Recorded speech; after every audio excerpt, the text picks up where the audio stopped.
My family demanded I share half my earnings with my favored sibling. My parents compelled me to give 50% of my income to my favored younger brother.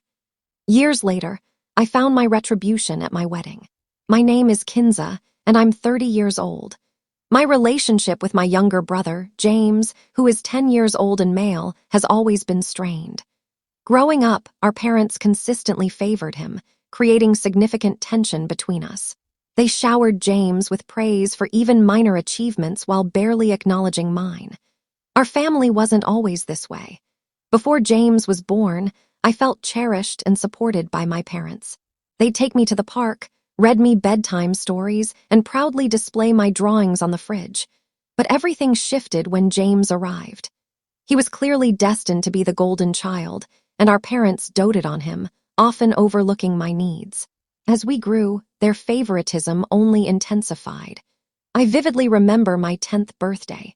For months, I'd been dropping hints about wanting a bicycle, leaving magazine clippings around the house.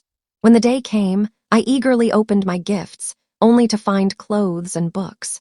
My parents said a bike was too costly. Yet, just 2 weeks later, they gifted James a shiny new bike for no reason at all.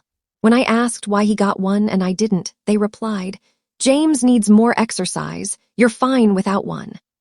This pattern continued throughout our childhood. When I earned a spot on the honor roll in middle school, my parents barely glanced at the certificate. But when James got a B+ on a single test, they took the whole family out to dinner to celebrate. As we entered our teens, the disparity grew starker. At 16, I landed my first part-time job at a local bookstore. I was thrilled to have my own money and started saving for college. But my excitement was short-lived. James, then 13, complained to our parents that it wasn't fair I had spending money while he didn't. Instead of telling him to wait until he was old enough to work, they demanded I give James half of my monthly earnings. Shocked, I tried to object, but they threatened to make me quit my job if I didn't comply. Reluctantly, I agreed, watching James spend my hard-earned money on video games and snacks. This set the tone for James's sense of entitlement to my belongings. In high school, he'd frequently take my clothes, gadgets, and even my car once I got my license without asking. If I complained, my parents lectured me about the importance of sharing with my brother, never teaching him to respect others' property. Despite this, I worked hard in school, hoping academic success would earn me some recognition. When I was accepted to my dream university with a partial scholarship, I was ecstatic. I rushed home to share the news, expecting pride. Instead, they gave a lukewarm, "That's nice, honey," before pivoting to James's latest football game. When James later got into a local community college, our parents threw him an extravagant party with extended family, catering, and a live band. Watching them celebrate his modest achievement, I felt deeply hurt and resentful. The breaking point came during my second year of college. I'd saved for months to buy a quality camera for my photography class, which had become my creative outlet for coping with family stress. I'd researched extensively and found the perfect camera within my budget. During Christmas break, I was ready to make the purchase, but when I checked my savings, a large chunk was gone. I soon learned James had taken it without permission to buy a new gaming console. When I confronted him, he brushed it off, saying I could just save again. Our parents refused to make him return it or repay me, dismissing my distress with, "You should have hidden your money better." That incident was my limit. I realized I'd never be a priority in my family. After that, I distanced myself as much as possible, working extra jobs to fund college and rarely visiting home. When I did, James made snide comments about me thinking I was too good for the family, and my parents never corrected him, instead noting how I'd become distant.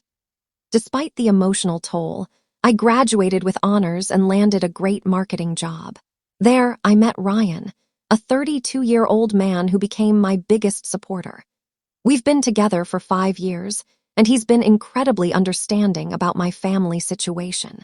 His warm, accepting family showed me what healthy relationships look like.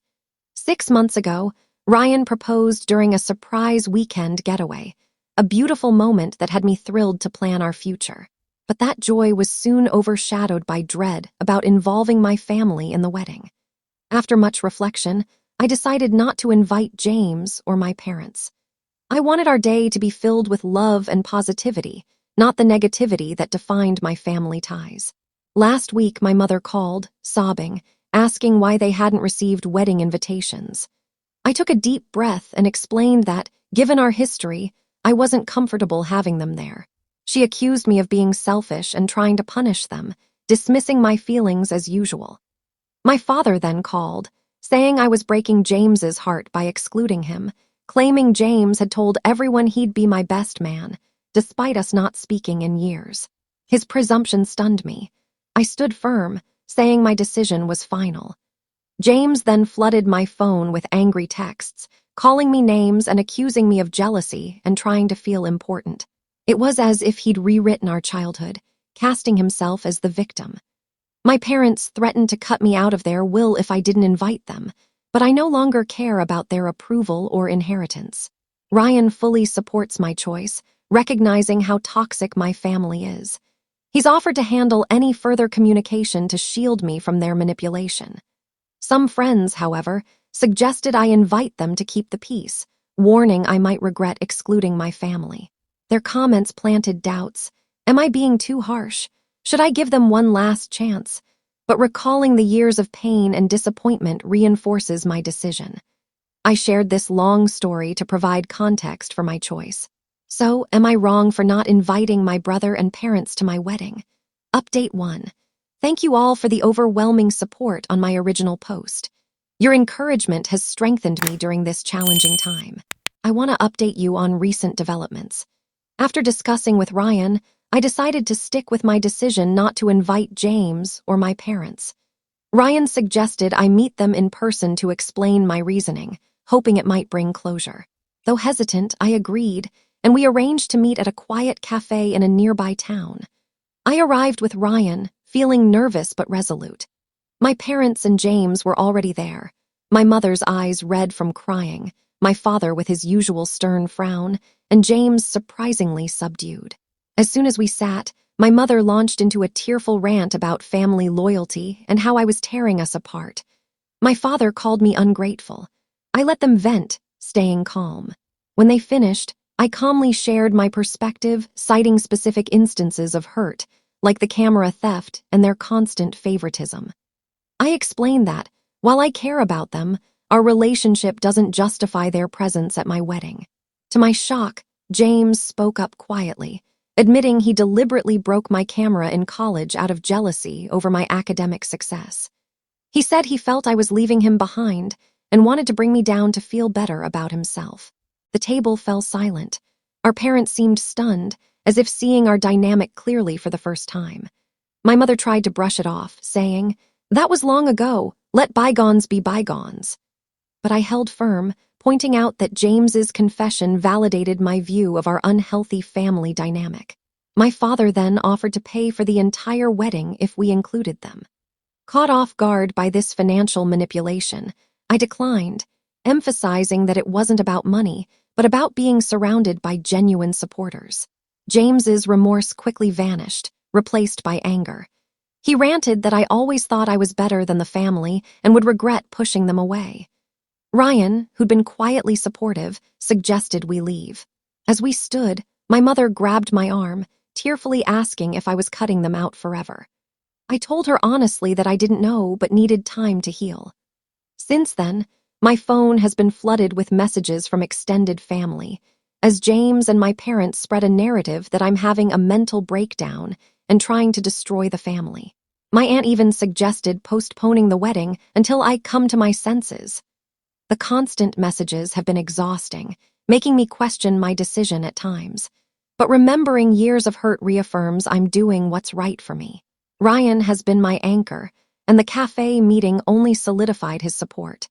He suggested a weekend getaway to escape the drama, so we went to a small beach town. We strolled along the shore, tried new restaurants, and enjoyed each other's company without family tension. One evening, watching the sunset, Ryan said he was proud of me for standing up for myself and reminded me we're building a new family based on love and respect. The trip reinforced my resolve and helped me focus on our future. We even discussed moving to a new city post-wedding for a fresh start, away from my family's toxic influence. Back home, I made the tough choice to block my family's numbers and social media. It felt extreme, but I needed to protect my peace. As the wedding nears, we've taken precautions. Hiring security for the venue and password-protecting vendor accounts to prevent interference. It's sad it's come to this, but I want to be prepared. I'm focusing on the positives, marrying Ryan surrounded by true supporters. I'm still hurt by my family, but I'm learning I can't change them or make them value me. All I can do is move forward and build the life I deserve. Thank you for your support. It means more than you know after years of being gaslighted. I'll update again after the wedding. Update 2. It's been nearly a month since my last update, and I have progress to share on my family and wedding plans. First, the good news. Ryan and I have finalized most wedding details and are growing excited. We've opted for a smaller, more intimate celebration with only our closest friends and Ryan's family.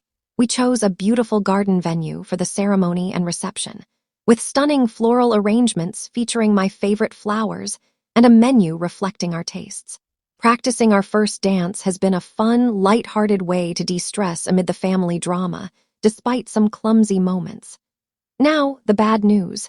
Despite my clear boundaries, my family continues to meddle. Last week, my mother showed up unannounced at my workplace during a meeting. A colleague fetched me, saying a distraught woman demanded to see me. In the lobby, I found my mother sobbing, causing a scene. She begged me to reconsider, saying she'd bought a wedding dress and couldn't bear missing her daughter's big day. She brought childhood photo albums, hoping nostalgia would sway me. Embarrassed and angry at her ambush, I told her to leave, warning I'd call security if she did this again. She left crying, and I felt shaken and distracted all day. My boss was understanding, but the humiliation lingered. Days later, James sent a long, seemingly thoughtful email. Unlike his earlier angry texts, he reflected on being a poor brother and promised to make amends. He admitted to feeling overshadowed by my achievements and acting out due to insecurity. He even offered to repay me for the camera he broke, having researched its current value.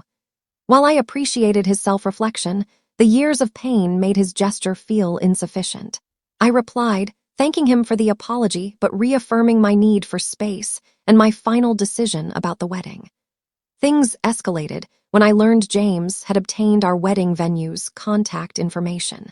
The coordinator called, confused, saying someone posing as Ryan tried to add 3 names to the guest list. Thankfully, she checked with me first. I was floored by James's audacity. It made me question the sincerity of his email. This violation confirmed my choice to exclude them. Ryan was furious and suggested exploring a restraining order, worried my family might disrupt the wedding. We're weighing legal options, but I'm hesitant to take that step unless necessary, as it feels heavy to act against my own family. On a brighter note, Ryan's family has been incredibly supportive.